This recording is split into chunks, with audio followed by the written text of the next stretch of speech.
Good morning, I'm Charlie Clark and here we are.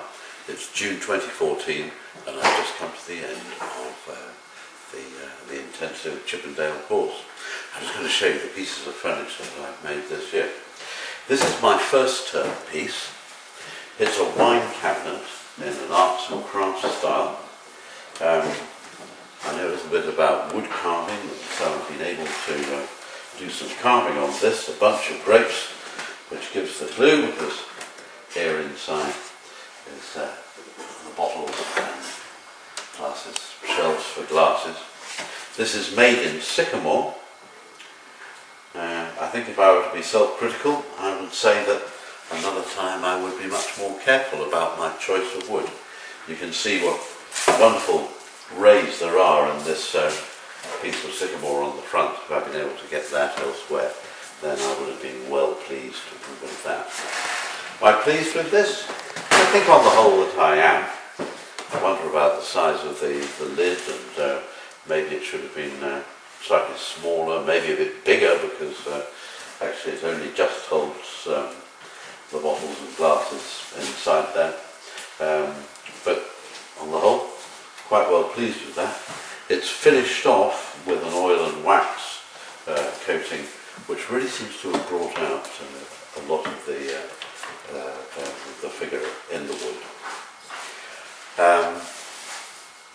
We can move on now to this, which is quite a traditional bit of furniture, an Edwardian revolving bookcase. And in this case,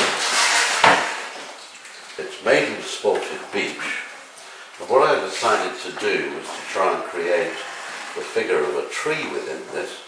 So on each side I carved these tree trunks, the inspiration of which comes from a picture by the English painter Paul Nash.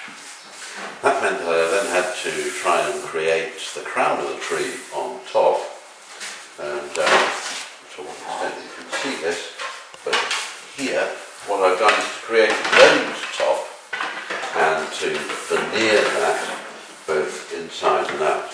And I think I was quite fortunate to find a nice pack of this TPU veneer, which has given this lovely centre to it.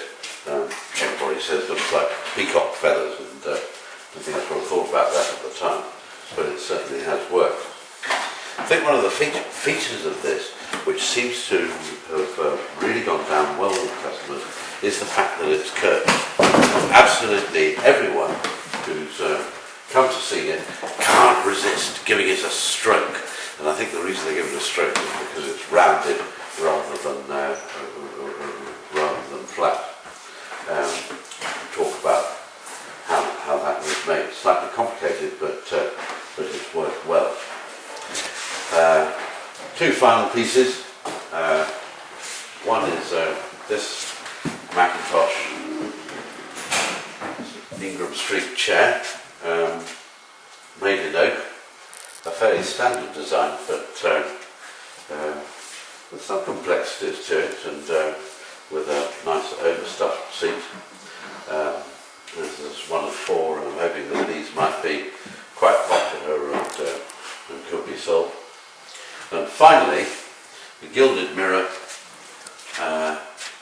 Here I might just, there we go, that's hand carved in the form of a knotted scarf.